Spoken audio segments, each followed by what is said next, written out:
آج کل پاکستان اور ہندوستان دونوں کے درمیان ایک دوڑ لگی ہوئی ہے کہ غیر ملکوں میں کس طرح پاکستان کے اور ہندوستان کے موقف کو واضح کیا جائے۔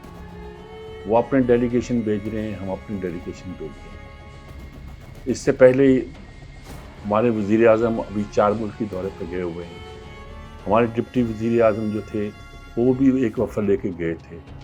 ہمارے سابق وزیر خارجہ جو ہیں پیپل پارٹی سے جن کا تعلق ہے، چیئرمین ہیں ان کے، وہ بھی جا رہے ہیں اور لوگوں کو بھی بھیج رہے ہیں۔ ادھر ہندوستان بھی اپنے وفود کو بھیج رہا ہے، امریکہ میں ہی بھیج رہا ہے۔ اور امریکہ میں اگرچہ وہ کہہ رہے ہیں کہ امریکہ نے دخل اندازی نہیں کی تھی، لیکن لابنگ کے لیے امریکہ ہی بھیج رہے ہیں۔ اور ایک ہی مزے کی بات یہ ہے کہ ششی تھرور کے بہت زیادہ ذکر ہوتا ہے پاکستان میں، اس کی تعریف کی جاتی ہے۔ جن لوگوں کے ساتھ اس کی بات چیت رہی ہے، رابطہ رہا، وہ تعریف کرتے ہیں۔ جو وفد ہندوستان کا وہاں جا رہا ہے اس کی قیادت وہی کر رہے ہیں۔ وہ بھی نیشنلسٹ ہیں سب لوگ، وہ ہونا چاہیے، انہیں ہر ایک کو ہونا چاہیے، اپنے ملک کی کیس کو پیش کرنا چاہیے۔ ہم بھی یہ توقع کرتے ہیں اپنے دانشوروں سے کہ وہ ملک سے باہر جا کر وقارہ مقدمہ پیش کریں گے۔ لیکن اس ساری صورتحال کا مطلب کیا ہے؟ مطلب یہ بنتا ہے کہ یہ لوگ جو ہیں یہ الگ الگ اپنی لابی کر کے دنیا کو کنونس کرنا چاہ رہے ہیں۔ پاکستان کو اس وقت ایک تھوڑا سا ایج حاصل ہو گیا ہے کہ پہلے تو کوئی پاکستان کی بات نہیں سنتا تھا، دہشت گرد قرار دیتے تھے اور کہتے تھے ان کا اعتبار نہیں ہے۔ ہندوستان کی لابی بہت مضبوط تھی، لیکن ان حالات نے، اس جنگ نے، ان واقعات نے پاکستان کے بات میں اتنی قوت پیدا کر دی ہے کہ دنیا پاکستان کی بات سن رہی ہے اور اس پر توجہ دے رہی ہے۔ لیکن اس کی سارے نقشہ کیا نکلے گا؟ نقشہ نکلے گا کہ ہندوستان جو بات کرنا چاہتا ہے وہ اپنی لابی کرے گا، پاکستان جو کرنا چاہتا ہے وہ اپنی لابی کرے گا۔ ہو سکتا ہے کہ ان کے رویوں میں مفاہمت کی بجائے ایک طرح سے بہت تلخی پیدا ہو جائے، اور وہ تلخی جو ہے، شک ہے، یہ کہا جاتا ہے کہ وہ ایک جنگ کی طرف لے کے جائے گی، صلح کی طرف لے کے نہیں جائے گی۔ بجائے اس کے کہ لوگ اس کو اس طرح بیان کرتے ہیں کہ دوسرے ملکوں میں اپنی لابی کرنے کی بجائے یہ اگر دونوں ایک میز پر بیٹھ کر اپنے مسائل خود حل کرنے کی کوشش کریں تو شاید بہتر ہو۔ لیکن یہ آسان بات نہیں ہے، آسان کام نہیں ہے۔ کیا بھارت کشمیر کے مسئلے میں پاکستان کے ساتھ بیٹھ سکتا ہے؟ بیٹھ سکتا ہوتا تو اتنے سال سے، 8-9 سال سے، ویسے 70 سال سے یہ مسئلہ کھڑا نہ ہوا ہوتا۔ تو لیکن کہا یہ جا رہا ہے کہ یہ ساری لابی، یہ ساری کوششیں، یہ ساری جو کارروائیاں ہو رہی ہیں، یہ دونوں ملکوں کو ایک تلخی کی طرف آگے لے کے جا رہی ہیں۔ تلخی کا لفظ میں بڑی احتیاط کے لیے استعمال کیا ہے، ورنہ کہا جا رہا ہے ایک نئی جنگ کا پیش قدم ثابت ہو سکتی ہے، اور اس جنگ کے نتیجے کے طور پر نتائج کچھ بھی نکل سکتے ہیں۔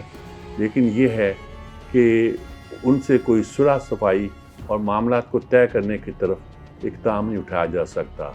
یعنی کہ سیدھی بات یہ کہا جاتا ہے، ہندوستان کہتا تھا کہ ہمارے بائی لیٹرل مسائل ہیں، اب وہ بائی لیٹرل بھی طے کرنے کو تیار نہیں، اور تیسرے ملکوں کی شمولیت جو ہے وہ برداشت نہیں کرتا۔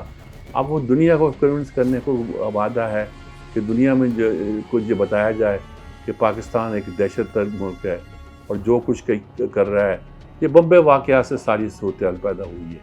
ادھر پاکستان یہ بتانا چاہتا ہے کہ پاکستان میں جتنے بھی واقعات ہوئے ہیں، دہشت گردی کے واقعات، وہ ہندوستان کرتا ہے۔ اب تو یہ ہے کہ کینیڈا بھی کہہ رہا ہے کہ ایسا ہوتا ہے کہ ہندوستان دوسرے ملکوں کے اندر آ کے ٹیررزم کرتا ہے۔ امریکہ کو بھی شکایت پیدا ہو گئی ہے، برطانیہ اور دوسرے ملکوں میں بھی ایسی لابیز آ گئی ہیں جو ہندوستان کے موقف کو یہ سمجھتی ہیں کہ وہ دہشت گردی کا موقف ہے، یا وہ موقف جو ہے وہ کم از کم ایسا موقف نہیں ہے جس کی تائید کی جا سکے۔ تو ایسی صورت میں آپ اپنا کیس تو زوردار طریقے سے پیش کر سکتے ہیں اگر آپ اپنے درست لوگ بھیجیں۔ دیکھیے وہ کیسے لوگ بھیج رہے ہیں اور آپ کیسے لوگ بھیج رہے ہیں۔ یہ نہیں کہ آپ کے پاس لوگوں کی کمی ہے، یہ ہے کہ اگر آپ اپنے بہترین دماغوں کو اس کام کے لیے استعمال نہیں کرتے اور صرف کچھ لوگوں کو سیر سپاٹے کے لیے بھیج دیتے ہیں تو اس کا کوئی فائدہ نہیں ہوگا۔ پاکستان کو اس وقت بہت ضرورت ہے۔ ابھی میں نے کسی نے پوچھا مجھ سے کہ یہ ترکیہ میں کچھ 3 بار جو ہے وزیر اعظم جا چکے ہیں، یہ جو جو سینٹرل ایشیا کا علاقہ ہے، تاجکستان ہوا، قازقستان ہوا، آذربائیجان خاص طور پر، یہاں مسلسل دورے ہو رہے ہیں. یہ کیا ہے؟ یہ نئی پالیٹکس خطے کی جو پیدا ہو رہی ہے، اور پاکستان اس علاقے میں اپنا اثر و رسوخ بڑھا رہا ہے. یہ اچھی بات ہے اور عمدہ بات ہے، اور اس کے فائدے بھی گنے جا سکتے ہیں. ترکیہ کے ساتھ تو خاص طور پر آرمی چیف بھی موجودگی یہ بتاتی ہے کہ پاکستان کے ملٹری مقاصد بھی ہو سکتے ہیں. ترکیہ بہت سی چیزیں بناتا ہے ایسی جو کہ نیٹو ملک ہونے کی وجہ سے اس کو سہولت حاصل ہے، اور کچھ چیزیں اب ایسی ہو گئی ہوں گی جس میں پابندیوں سے باہر رہ کر بھی بنا سکتا ہے، لیکن وہ ان سے کوئی مدد لے سکتے ہیں، ماضی میں بھی لیتے رہے ہیں. دوسرے ملکوں کے ساتھ بھی ہمارے کچھ تعلقات اس طرح کے اس پر کر سکتے ہیں، لیکن ترکیہ کے ساتھ یہ خاص طور پر ہمارے آرمی چیف کا جانا بامعنی ہے. اور اس کے ساتھ یہ بھی کہا جا سکتا ہے کہ طیب اردوان کو بھی پاکستان کی ضرورت ہوگی کہ وہاں ان کے الیکشن ہو رہے ہیں، وہ چاہتے ہوں گے کہ ایک ایسا اسلامی ملک ان کے ساتھ ہے. کچھ بھی کہا جا سکتا ہے، لیکن ایک بدلتی ہوئی صورتحال میں ایک بات امپورٹنٹ ہے کہ سارے مذاکرات، ساری گفتگویں آپ کے ملک کو مضبوط کر سکتی ہیں، لیکن اس خطے میں امن لانے کے لیے ضروری ہے کہ آپ دونوں اکٹھے مل کے بیٹھیں. اس طرح جس طرح ملک کے اندر مختلف سیاسی جماعتیں مل کے بیٹھیں گی تو مسئلے طے ہوں گے، ورنہ الگ الگ جیل میں پیشی کرنا، آنا جانا یہ کرنا، یہ معاملے کو طے نہیں کرتا. میرے خیال ہے میں بات سمجھ گئے ہوں گے، یہی کہنا چاہتا ہوں.